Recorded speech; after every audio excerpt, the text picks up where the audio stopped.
Hey everyone, Susie here, and today we're playing Watcher of Realms. For today's video, we're doing a Dev Insights look through. Let's see if there's anything super fun being revealed.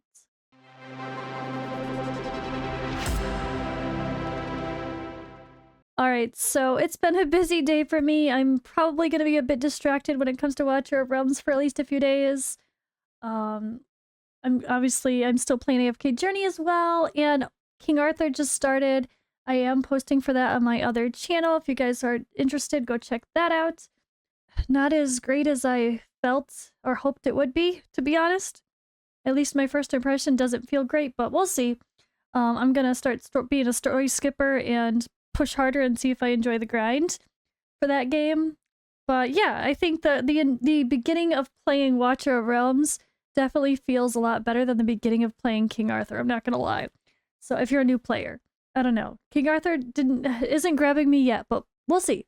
But anyway, this is about Watcher of Realms. I just wanted to update you guys. Busy life, mama life, hanging out with baby, playing too many games at once, typical content creator stuff, and being a community manager for FATELESS.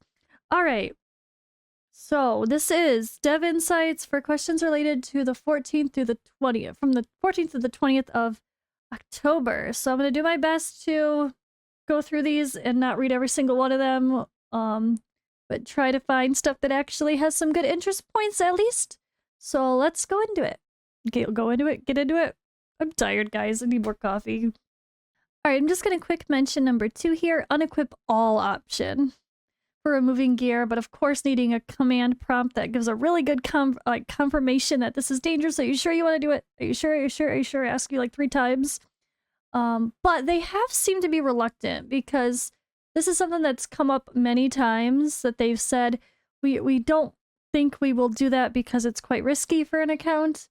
Could you imagine you accidentally unequip all and you have to take the time to re-gear everybody?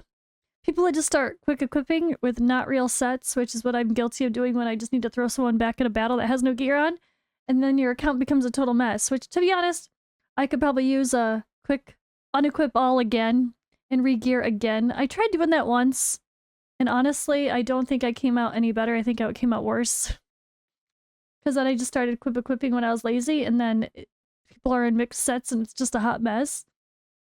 So I don't know. I don't know, guys. Let me know what you think about that, but I think this is a little bit risky. They do say we are still designing and having discussions about the direction of our improvements. So it's a weird answer, but they usually say no to this, so I'm not sure. So the next one was about guild versus guild and the whole gear switching for every round and having to remember it, which is like terrible. And that's the thing, our game is not supposed to feel like our job, or like at this certain time you have to check in and do this thing every Tuesday and Thursday or whatever. That's not fun. That's not fun. So they are saying that they're going to have the gear switching function to other modes, which was supposed to be the first mode that this happened to. It just haven't happened yet. Like, why? Why didn't this happen in this patch like it was supposed to? I don't know. I think it's really weird that this didn't happen with that last patch that we waited forever for. They took away the most important part to me, which was the stupid gear save in Guild versus Guild War. So they're still saying it's coming, but I don't know when. Alright, there's a couple comments in a row about wanting Apex coins to be a reward for lower than Plat 3 to help reward and encourage new players, or someone saying that they're an Overlord player, but let the other people do it so they can work on getting the character. I'm torn on this, honestly. I feel like the whole point is a special shop for the higher tiers. Like, it gives you something to work toward. But the deeper we get into the game, the harder it is to be in Plat 3 versus Plat 2. The more people that have Valderon, Impratus, and Ingrid, and then people have a hard time even staying in Plat 3. I definitely have seen some tough Plat 2 rounds myself. So maybe this is fair.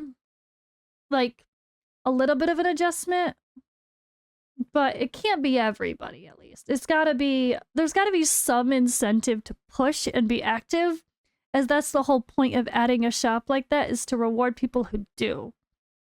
You don't have to play PvP if you don't like it, but there should be some sort of reward if you want to. I'm not even a PvP person. I usually only do Plat 3. I just started pushing to Overlord because of the Apex shop. Not every week. The last week I did, the week before I didn't. Whatever I feel like, honestly.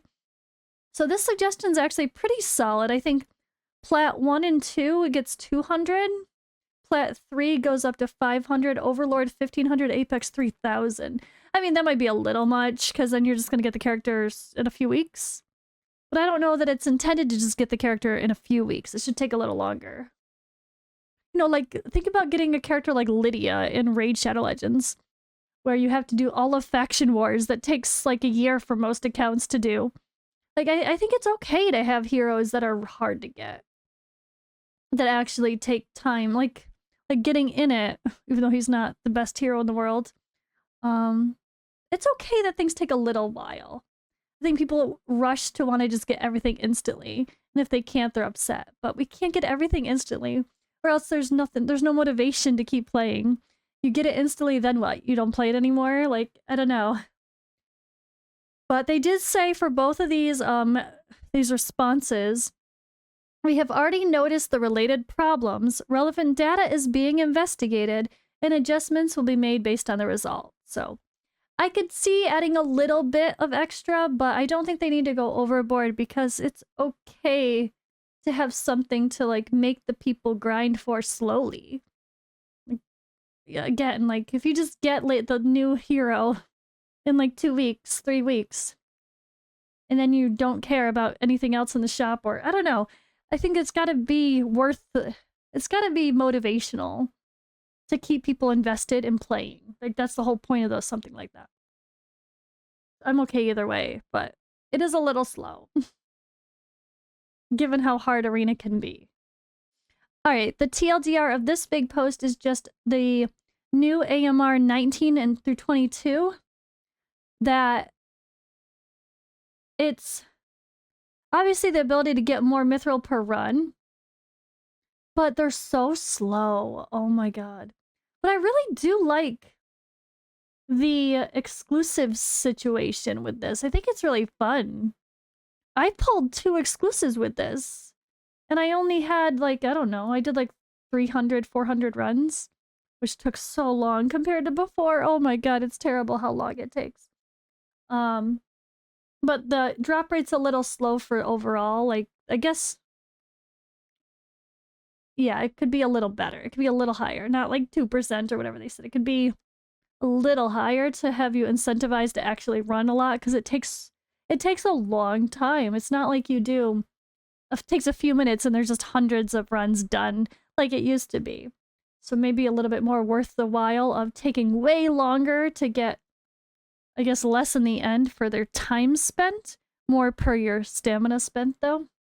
They say the drop rate of exclusive artifacts will be increased in future updates. So that is good to see, because we always want improved drop rates. That's never, well, almost never bad. Again, balance is key though. Balance is key. Alright, this is a nice one. I think this is something kind of related to a post I actually had with Godforge. In our, like, community feedback, kind of feedback of the week, or comment of the week. I said it would be nice if more things in the games were snapshotted. By this, I mean, when you record a run, the game tracks not only which units you used, and when you use the alts, but what gear you had on. I feel like I speak for a lot of people when I say swapping gear can be kind of a pain, but the best sets on your guild boss units, then swap those same sets for faction trials, and swap the same for gear raid 1, and the next day again for gear dungeons. This would cut down on lots of mindless work. If I beat it once, that means it can be done with the sets my units had at the one time. I should keep track of that and recognize it in future auto runs. It says, we have plans to slowly expand the features of recording systems and the modes it can apply to. So as far as remembering your gear, It sounds like this is something that's just slowly going to be rolled out over time. First, Guild Wars, Guild versus Guild. Then Arena. Then maybe Guild Boss, Drake's Chasm, or Titanic Ruins? I don't know, that's my guess. Oh, this is interesting. Guild, I didn't even notice this. AMR 21 and 22, because I haven't done it yet. Don't save different teams. So when I go to gear my AMR 21 team, it shows the team I used to clear AMR 22. This feels like a huge oversight. We will fix this problem in the next version update. Yeah, I actually just did up to 20, and then I was gonna make videos on 21 and 22, but I was running out of time, so I just figured the next time there's a AMR event happening, I will actually do that. So, could we please view our owned heroes in a similar way like the gallery? Constantly scrolling down 3 column sections are ridiculous, especially if you got lots of heroes. Thanks. So they say, we're already making improvements to the hero roster page. These improvements will be added in the coming updates. Yeah, most games have like, if you have like a narrow, like 2 or 3 or whatever, it expands to like rows of 5 or something, right? Like I think Dragonair expands, Raid expands. I'm trying to picture some others, but I know I've seen it in other games as well. And then guys, we just read that question about fixing the AMR different things in future updates, but did they already fix it? It says, we have separated the teams used in artifact raids. Please check the recorded team again after the update. Stages 19 and 21 share the same team. 20 and 22 share the same team. Please check it after the update. We have changed it. Maybe it's... did it happen? I don't know. I haven't logged in today. So if it's today, the 30th, I haven't logged in yet. I don't know if they just mean when the update comes, don't worry, we already did it. But that's funny, it's like a weird answer. Like, we'll do that in the next update. Oh, we already did it. Just check after the update. Sometimes these questions, I swear. I try so hard to pick the good ones and show the answers, but usually the answers are a little sketchy. So, adding a better way to recruit guild members. Refresh doesn't do much. Maybe add a filter for searching by country, region, or min-max power levels. They said we will add this part of the improvement to our future plans. Alright, here's one with someone that accidentally sold a maxed frigid flame to upgrade another frigid flame instead of the other way around. And it didn't even bring up the mithril. It didn't warn them. Having some sort of confirmation that's like, are you sure you want to crunch a maxed out artifact? Something like that. There should be some sort of a warning, I guess. If you're, or it should, the system should just know. If you're putting a higher leveled artifact into a lower leveled artifact, it should be like, no, you can't do that.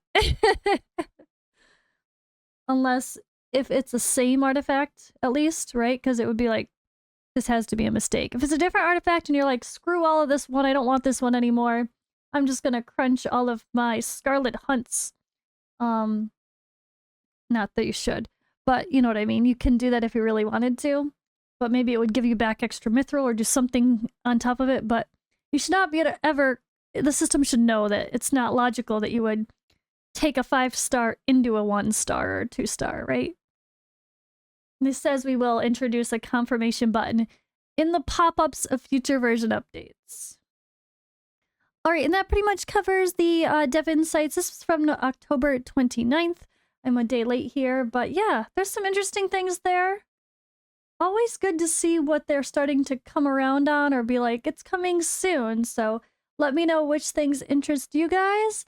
Thank you for watching, and also, let me know if you guys want me to do a summoning party on a Thursday or Friday. Do you want me to do your summons? Let me know in my Discord under the what is it?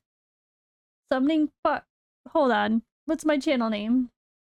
Sign up for summons. I have a post here like who wants me to do it. Let me know if you do. So far, I have a couple people interested that seem like... I know Day 3 is only Friday. Bambi is not late on Friday, but maybe early Friday for Europe. Someone says they could do it whenever. It's the weekend. They don't care. So there's a few people, but I think I would like a couple more before I commit to doing a live stream. So if you want me to do yours, let me know here in my Discord, which is always linked in every video in the description. And yeah, thank you for watching. I'll see you in the next one.